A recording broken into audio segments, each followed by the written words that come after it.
Chacun et chacune pour la qualité du débat. On est à presque 3 heures. Je vais rajouter 5-7 minutes grand maximum sur ce document. Je voudrais me joindre aussi, Monsieur le Vice-président, à des remerciements à l'ensemble des services qui n'ont pas compté leurs heures pour pouvoir aboutir à ce document dont l'enjeu juridique est aussi essentiel que l'enjeu stratégique pour l'avenir du territoire.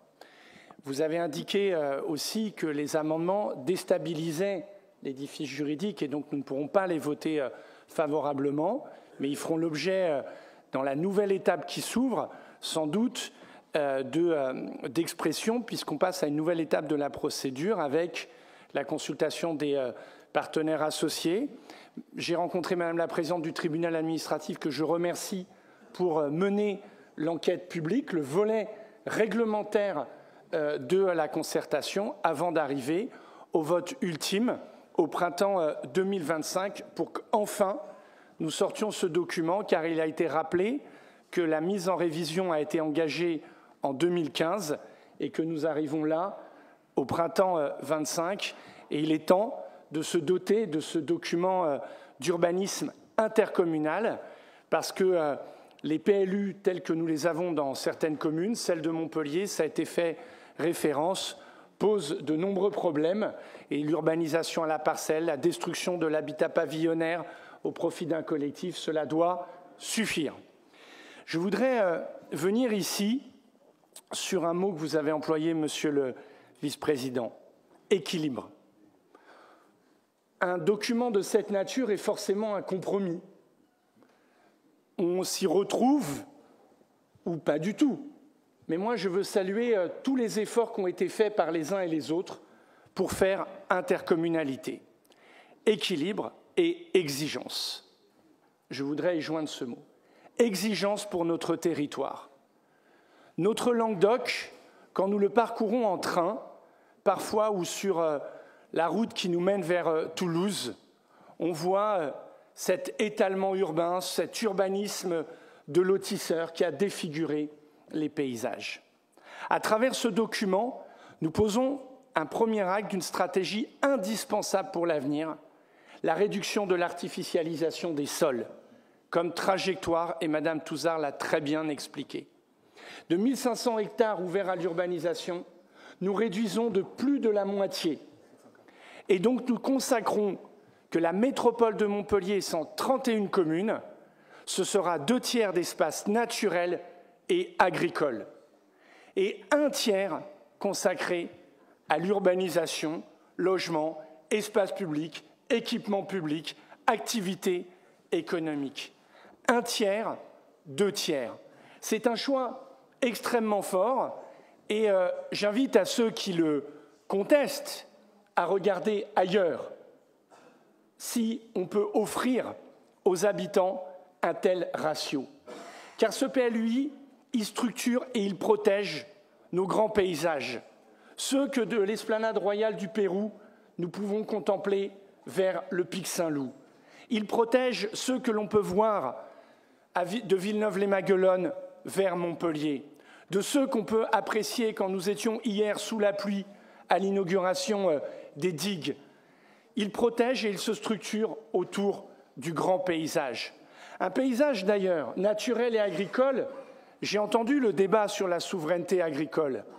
Il est nécessaire, mais aujourd'hui, nous avons tant d'espaces à vocation agricole qui sont encore en jachère et sur lesquels nous devons travailler pour implanter des agriculteurs. Vous l'avez dit en introduction, ce sera les AFA. Exigence pour tenir le grand équilibre spatial, 2/3, 1/3. Et je veux ici saluer, parce que ça a été long, tous les efforts de compréhension sur chaque commune pour réduire l'artificialisation, pour réduire les zones urbanisées, pour réinterroger les projets. Je me souviens de discussions avec des maires qui me disaient « mais t'es fou, on ne peut pas, là on est engagé déjà ». Oui, mais il faut bouger. Et tout le monde, par le dialogue, a fait ce travail. Premier point, un effort massif de réduction. D'ailleurs, je n'ai pas vu dans la Gazette de Montpellier ou la presse le président de la Chambre d'agriculture pointer l'alerte. Il nous adresse plutôt un satisfecit même si il aurait souhaité aller plus loin. Un PLUI qui est l'expression de la solidarité sur le territoire. Cela a été dit, qui continuera à produire du logement, avec une servitude de mixité sociale pour tenir l'objectif du logement social. Celui qui est tant attendu par beaucoup de gens, cela a été très bien dit. Un PLUI solidaire, parce qu'il pense déjà dans sa cartographie les emplacements réservés pour les équipements publics, pour les équipements sportifs, pour faire de la qualité de ville, pour faire des lieux qui créent du lien. C'est ainsi habiter. Créer des lieux pour créer des liens. Solidaire, parce qu'il va penser la production de logements de manière radicalement différente de par le passé. On ne va plus produire la ville par extension, on va la produire par le réinvestissement urbain. Et alors, on nous dit, rien n'est pensé. Eh bien, le départ d'Union Matériaux va permettre ici de faire du réinvestissement urbain. L'évolution de Subdeco à proximité du conseil départemental va nous permettre de faire du réinvestissement urbain. Les propos qui ont été tenus sur Port-Marianne me semblent très troublants, car Port-Marianne est sans doute un espace plutôt vertueux de l'urbanisation où chaque hectare consommé permet de densifier avec équipement public, transport en commun. Pardonnez-moi, chers collègues, d'avoir pris ici quelques exemples sur seulement Montpellier. Un territoire résilient et la présentation commune de vos collègues, Monsieur le Vice-président, René Revol et Véronique Négret, montre cela, maîtrise du risque et des vulnérabilités du territoire. Partout où nous pourrons faire du réinvestissement urbain, nous ferons de la désimperméabilisation des sols et donc de la captation des eaux pour corriger les erreurs du passé. Et là, Monsieur le maire de Latte, Monsieur le maire de Pérols, Monsieur le maire du Cress, les zones commerciales qui sont ces grandes nappes bétonnées des années 70 qui ont porté successivement le nom de Mammouth, Carrefour, Auchan, je ne sais plus quoi, eh bien, vont pouvoir être complètement réinvestis, transformés pour essayer de produire de la qualité de ville. C'est aussi un message, une expression a été utilisée de Far West. Il faut que nous soyons plus clairs. C'est un message aux promoteurs qui parfois ont déstabilisé nos tissus urbains de nos villes et de nos villages, qui venaient voir ici une personne âgée, une famille, en lui laissant entendre qu'elle pouvait vendre sa maison à un prix mirobolant et ensuite transformer cela en immeuble collectif. C'est le sens des OAP, des PAPAG, tous ces acronymes extrêmement compliqués qui permettent non pas de faire un urbanisme à la parcelle, mais un urbanisme de projet. Et nous le disons ici très clairement aux promoteurs. Vous ne pouvez pas venir comme ça, détruire, saccager un espace. C'est dans une démarche d'aménagement à travers des OAP. Certaines OAP prévoient l'urbanisation et d'autres prévoient de faire du lien. C'est celle que nous avons voulu parce que nous écoutons sur ce qui était auparavant la ZAC du Coteau et il n'y aura pas de ZAC. Une OAP pour prévoir des équipements de loisirs, de nature, de sport, pour connecter, puisqu'il a été fait référence à l'ouest montpelliérain, entre le quartier de Malbosc, des Cévennes, d'Alcaud et de la Mosson. Et c'est d'ailleurs la demande des habitants. Et puis nous protégerons naturellement, parce que le patrimoine, il est essentiel. Et merci, Madame la maire de Saint-Drézéry, d'en avoir apporté la preuve avec cette maison de Cambacérès, qui est devenue l'hôtel de la République. C'est la rue Henri Lagatu, ce chemin que nous consacrerons comme première rue de la biodiversité et que nous valoriserons. Oui, le patrimoine à la fois hérité, le patrimoine naturel, il est au cœur des réflexions du PLUI climat. Oui, notre métropole s'urbanise sur un tiers de son territoire et se veut climat pour préserver, comme nous l'avons fait, et merci de l'avoir reconnu, l'agriparc des Bouisses, véritable écusson vert, mais aussi de dire que là où il faut densifier, c'est à proximité des transports en commun et ne pas faire les erreurs des années 70 où nous avons étendu à perte de vie un tissu pavillonnaire et où seul l'autosolisme est pour l'instant la réponse en termes de mobilité, et je dis bien pour l'instant. Un PLUI climat qui s'attache à essayer de produire de la ville et de préserver l'identité des villages, avec de l'espace public, avec un retrait de tout projet de 5 mètres, pour ne pas refaire, ça a été cité, l'erreur du père Soulas qui n'a pas été voulu. À l'époque, il fallait densifier le long de la ligne de tramway maladroitement pour essayer de travailler là-dessus. Dans le PLUI climat, il est possible de densifier de manière à la couture pour permettre ici au tissu pavillonnaire de se doter d'une pièce ou deux, souvent une, pour loger ici un étudiant, là être aidant, là une personne âgée. C'est ce sur quoi nous avons voulu travailler pour les communes et pour la ville. Bref, ce PLUI climat, il donne comme objectif d'essayer de mieux faire notre territoire, équilibre et exigence. Il se veut respectueux de l'identité de nos communes et de la ville-centre, plus respectueux. Cela est essentiel. Et je viens ici à la méthode. Je veux la saluer. D'abord, c'est vrai, Monsieur le Vice-président, il ne faut pas dire de mal de mon homologue Jean-Luc Moudenc. Mais à Toulouse, ça n'a pas été comme ça.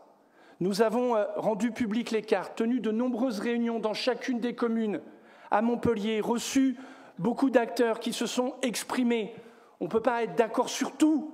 Celui qui laisse croire qu'il serait d'accord sur tout avec tout le monde est un démagogue ou un populiste. Je n'ose croire qu'il y en ait dans cette salle. Nous avons donc travaillé, essayé de répondre, amender des projets, fait évoluer, et tous les maires ont fait ce travail. Donc une concertation importante. Et d'ailleurs, l'enquête publique permettra de poursuivre de manière réglementaire cette concertation. Chers collègues maires, ce PLUI, nous avons posé les grands enjeux pour le territoire ensemble. Et nous avons essayé de co-construire ensemble ce document. Il n'était pas concevable que notre intercommunalité impose plutôt qu'elle s'efforce de convaincre. Je n'avais jamais promis, en devenant votre président de l'EPCI, d'imposer un projet à un maire. Dans les communes, il existe des débats, des conseils municipaux, des dialogues avec les citoyens. Et ce temps-là, nous l'avons pris. C'est vrai qu'on aurait d'ailleurs aimé sortir ce dossier plus tôt, évidemment, mais on a pris du temps avec les uns et les autres, beaucoup de va-et-vient. C'est une co-construction. Et cette méthode-là, mes chers collègues, il va falloir la poursuivre. Parce que j'entends ce débat sur la croissance démographique. Ce débat, il est réel. Il est d'ailleurs légitime. Doit-on empêcher les gens de s'installer à Montpellier ou dans sa métropole? Le peut-on? Monsieur Trump propose de construire un mur.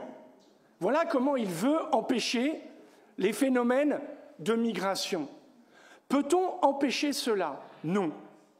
Nous ne le pouvons pas.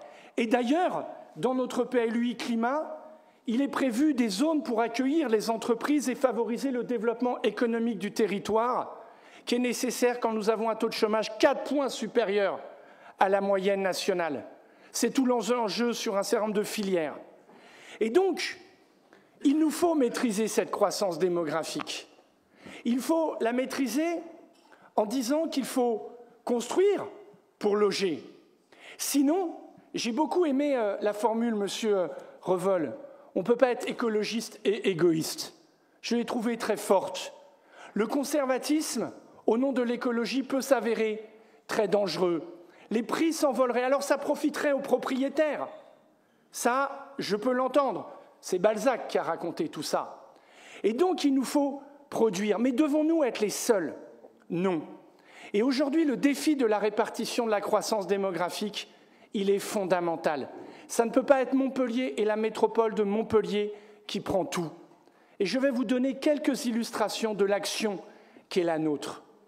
Vous pensez que le projet hydrogène à Béziers, porté par Geneviève, des fois on ne l'a pas regardé en se disant « mais ce ne serait pas bien à Montpellier ?» Eh bien on est très heureux pour le Biterrois qu'il se développe là-bas, parce que c'est répartir la croissance démographique. Je prends un autre exemple.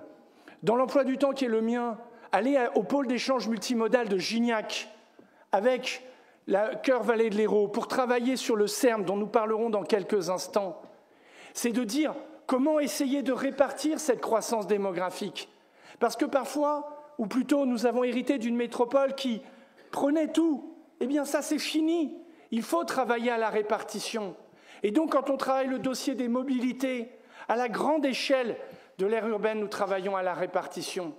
Quand nous allons à l'ODEV, comme président du conseil de surveillance du CHU, et que 2 professeurs de médecine opèrent des consultations du CHU de Montpellier à l'ODEV, nous veillons à l'accès aux soins à l'échelle du territoire pour éviter que ce qui est la sous-préfecture de l'Hérault continue à perdre des habitants. Et je veux ici saluer le volontarisme de son maire, Gaël Lévesque, remarquable. Quand Lunel perdait des habitants en 2019 et qu'ensemble, nous avons travaillé sur le dossier capitale européenne de la culture, qu'un jour Lunel a acheté une publicité dans Midi Libre en disant « Lunel, un quartier à 15 minutes en TER de la Comédie », eh bien moi je constate qu'aujourd'hui Lunel, outre l'excellent travail que fait son maire, remarquable travail que fait son maire Pierre Soujol, eh bien aujourd'hui Lunel gagne des habitants. Moi je le dis, il nous faut répartir l'activité économique pour répartir la population. Et bien sûr avec Stéphane, une fois que nous aurons terminé le PLUI Climat, vaste travail, nous allons prendre notre bâton de pèlerin, enfin j'aime pas trop la référence, mais nous allons prendre le chemin pour essayer de proposer, comme nous l'avons fait, une agence des transitions à l'échelle du grand territoire, une agence d'urbanisme. Nous allons essayer de convaincre nos autres collègues élus, maires, présidents de PCI, qu'il nous faut avoir une vision commune pour ce grand territoire, pour répartir la croissance. Mais je veux le dire ici à ceux qui vont manier facilement ce débat, ça ne se fait pas de coup de baguette magique. C'est long, parce qu'il faut convaincre, parce qu'il faut se comprendre, parce que parfois Montpellier a pu faire peur, alors qu'aujourd'hui Montpellier, sa métropole, veut se poser en partenaire pour relever ces défis. Nous le ferons à cette échelle-là. Et puis disons-le, on aimerait bien voir un jour un gouvernement, Madame la députée, avec un ministère de l'aménagement du territoire, qui pose cet enjeu du rééquilibrage spatial. Moi, je réfute catégoriquement l'idée de compétition entre les territoires. Je défends la complémentarité entre les territoires, pour essayer justement de répartir. Mais par contre, mes chers collègues, sur un territoire, nous avons tous un devoir, c'est de loger, c'est de construire le parcours résidentiel, c'est d'être un territoire solidaire, de loger et d'essayer de travailler à la qualité de vie. C'est ce que nous faisons. Chère Claudine Vassas-Mejri, chaque pension de famille, personne ne sait où elles sont, mais elles sont situées de manière remarquable pour que les plus vulnérables ne soient jamais exclus des transports en commun, de la proximité avec les services publics qui font la vie, sport, culture. Il nous faut poursuivre cela. Nous donnons des grands espaces de respiration que nous aimons. Et d'ailleurs, qu'est-ce que nous n'entendons pas, Madame Fraîche? Plus vite les pistes cyclables pour pouvoir aller s'y promener, plus vite les aménagements de cheminement, cher Yvon Pelé, pour pouvoir aller s'y promener, donner des espaces de respiration à proximité. Alors, voilà l'aboutissement du travail qui a été fait. On rentre dans une nouvelle étape, d'autres personnes vont pouvoir contribuer, et le document là n'est pas totalement figé, puisque la concertation réglementaire s'ouvre. Mais cette étape, elle est très importante, mes chers collègues, parce qu'elle pose une vision exigeante et d'équilibre pour le territoire, capable d'être résilient face aux défis qui nous sont posés, climatiques, feux, inondations, les défis de l'assainissement stratégique. C'est cela que nous essayons de porter. Je vais donc proposer de mettre aux voix, en me demandant de ne pas les adopter, les amendements qui nous ont été posés, et ensuite nous passons au vote sur l'arrêté de projet du PLU Climat. Alors, il y a les amendements de Madame Borne, qui vote pour 1, 2, 3, 4, 5, 6, 7, 8, 9, 10, 11. Qui s'abstient? 1, 2, 3, 4, 5, 6, 7, 8, 9, 10, 11, 12, 13, 14, 15, 16, 17, 18, 19 et 20. Alors, je compte. Audrey. Et qui hein? Oui, j'ai compté Clara. Alors, et donc, qui ne prend pas part au vote? Donc, a priori, l'amendement est rejeté. Oui. Merci, qui sera versé à l'enquête publique. Madame Mention a proposé 5 amendements qui reprennent son intervention et pour les mêmes raisons. Qui vote pour les amendements de Madame Mention? 1, 2, 3, 4, 5, 6, 7. Qui s'abstient? 1, 2, 3, 4, 5, 6, 7, 8, 9. Amendement rejeté. Oui. Oui, mais dans l'intervention, s'il vous plaît. Je mets maintenant au vote l'arrêté de projet du PLU climat. Qui est contre? 1, 2, 3, 4, 5, 6, 7, 8, 9, 10, 11 et 12. Vous n'avez pas de pouvoir? 12. 12 contre. Qui s'abstient? 1, 2, 3, 4, 5, 6, 7, 8, 9. Qui ne prend pas part au vote? Je vous demande qui est pour.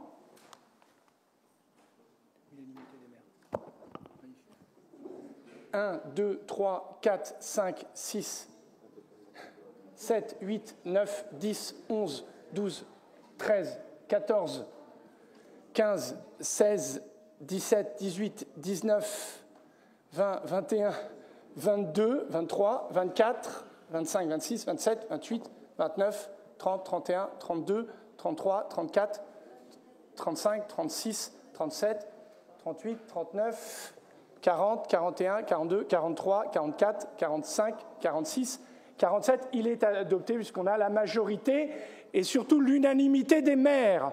Je vous remercie. Je propose de faire la pause et on attaque la suite parce que, voilà, unanimité des maires, nous avons fait intercommunalité. Je vous remercie. Merci, Monsieur le Vice-président.